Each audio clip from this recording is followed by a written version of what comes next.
Good evening. Lá éile Pádraig Honadíomh.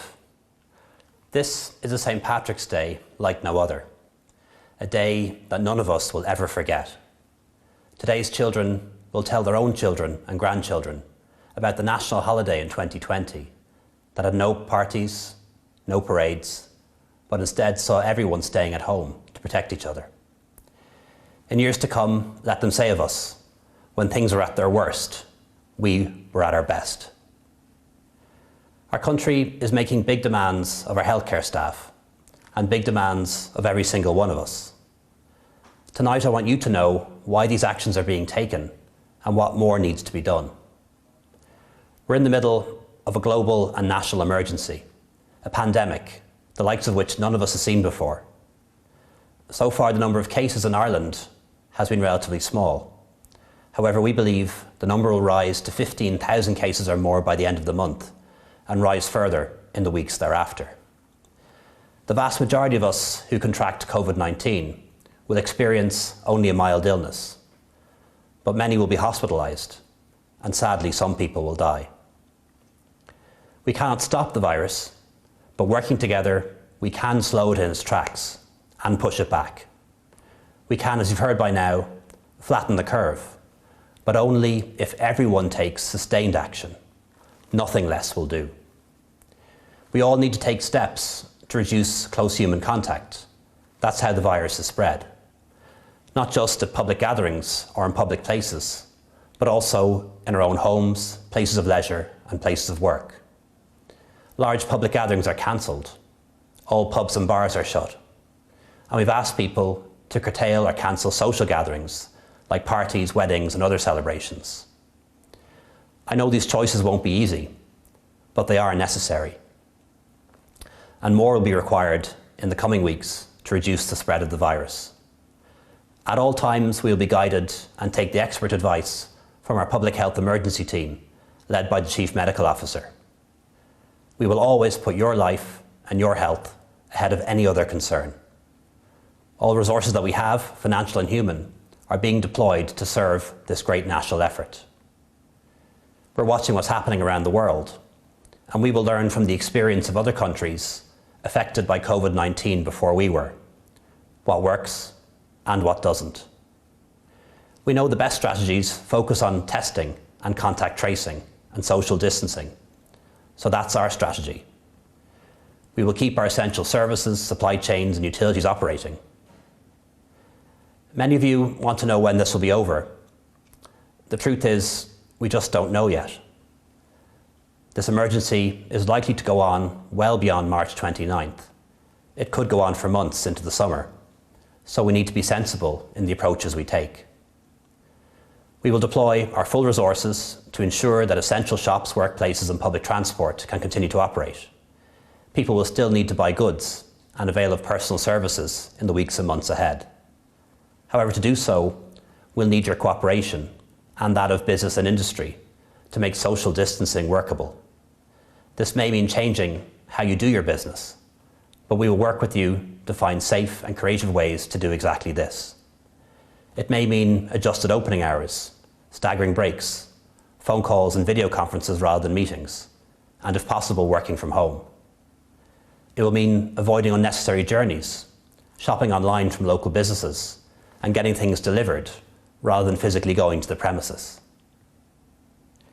In short, we're asking people to come together as a nation by staying apart from each other. The most basic messages of washing your hands properly and practicing good hygiene around sneezing and coughing are still the most important. And if you have a new cough that isn't going away, or a high temperature or both, stay at home, phone your doctor, and a test will be arranged for you within a few days. At a certain point, we will advise the elderly and people who have a long-term illness to stay at home for several weeks. We're putting in place the systems to ensure that if you are one of them, you will have food, supplies, and are checked on. We call it cocooning, and it will save many lives, particularly the lives of the most vulnerable, the most precious in our society. I know it's going to be very difficult to stay apart from our loved ones. Most grandparents just want to give their grandkids a hug and a kiss around about now. But as hard as it is, we need to keep our physical distance to stop the virus. Technology can help too. Check in with your loved ones on Skype or FaceTime and promise them that you'll see them again soon. We've already seen our fantastic community spirit spring into action. Phone your neighbours, see if they need help, and make sure that those who are living alone are not left alone. To all the young people watching, I know you're probably a bit bored and fed up by now. You want to see your friends. You might even be wishing you were back at school tomorrow. But you're going to have to wait a while longer for that. And I hope you remember that this time is tough on your parents as well. So I'm asking you to ask your parents at least once a day what you can do to help them. Keep up your schoolwork and call your grandparents. Like you, my family has spoken about little else in recent days. My partner, my two sisters and both their husbands are working in the health service here in Ireland and in the UK. They are all apprehensive. They've heard the stories from China and Italy of hospitals being overwhelmed and medical staff getting sick. I'm so proud of them all. Not all superheroes wear capes. Some wear scrubs and gowns. And all of our healthcare workers need us to do the right thing in the weeks ahead. Our community services and hospitals are being tooled up. Essential equipment is on the way. Retired staff are returning to service. People are training for changed roles. This is the calm before the storm, before the surge. And when it comes, and it will come, never will so many ask so much of so few. We'll do all that we can to support them. I'm also grateful to the many people who have joined this great national effort, not just our healthcare staff, but also our army cadets, our librarians, our civil servants who are now learning to do contact tracing, the early education and childcare workers offering to look after children for our frontline staff so they can go to work, the teachers and lecturers finding new, innovative ways to teach students online and putting together contingency plans for the Leaving Cert and college exams, the people who are stocking our shelves every day, and those who are serving customers, our hauliers who leave their families on a Sunday evening and travel across the continent to ensure that we have the products, medicines and equipment that we need. All those who keep our supply chain moving, working in transport, we thank them. It's a frontline service too. Our journalists and broadcasters who are helping us to inform and educate the public are all deserving of our respect and thanks. Coronavirus is already having a deep impact on jobs and economic activity and will continue to do so. Some people watching will have seen their jobs lost, businesses closed, or working hours reduced. And more will be worried that it might happen to them too, especially as we don't know when the emergency will end. I know this is causing huge stress and anxiety to you and your families, on top of the fear of the virus. While we don't have all the answers now, we are doing and will do all we can to help you through the time ahead. You'll receive income support as quickly and efficiently as possible. And when we're through the worst, we will get people back to work and get businesses open again.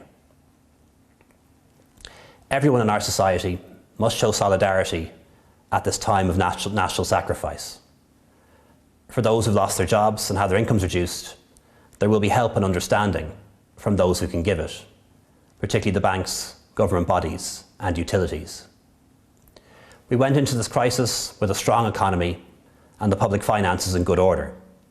We have the capacity and credit rating to borrow billions if we need to, and I'm confident that our economy will bounce back. But the damage will be significant and lasting. The bill will be enormous, and it may take years to pay it. The government has already signed off on a €3 billion package for health, social welfare and business, and will take further action as needed. Tonight I know many of you are feeling scared and overwhelmed. That's a normal reaction, but we will get through this, and we will prevail. We need to halt the spread of the virus, but we also need to halt the spread of fear. So please rely only on information from trusted sources, from government, the HSE, the World Health Organization, and from the national media. Please don't forward or share messages that are from other unreliable sources. So much harm has already been caused by those messages, and we must insulate our communities and the most vulnerable from the contagion of fear. Fear is a virus in itself. Please take regular breaks from watching the news and media and consuming social media. Constantly scrolling on your phone or obsessively following the latest developments isn't good for anyone. Look after your mental health and well-being, as well as your physical health. Tonight, on our national holiday, I want to send a message around the world. We are in this together. To the people of China, Spain and Italy, who've suffered untold heartbreak and loss, we are with you. To everyone who's lost a loved one to this virus, we are with you. To all those living in the shadow of what is to come, we are with you. Viruses pay no attention to borders, race, nationality or gender. They are the shared enemy of all humanity. And so it will be a shared enterprise of all humanity that finds a treatment and a vaccine that protects us. Tonight I send a message of friendship and of hope from Ireland to everyone around the world. Lá éile pádraig chonadíobh, Ihawaii.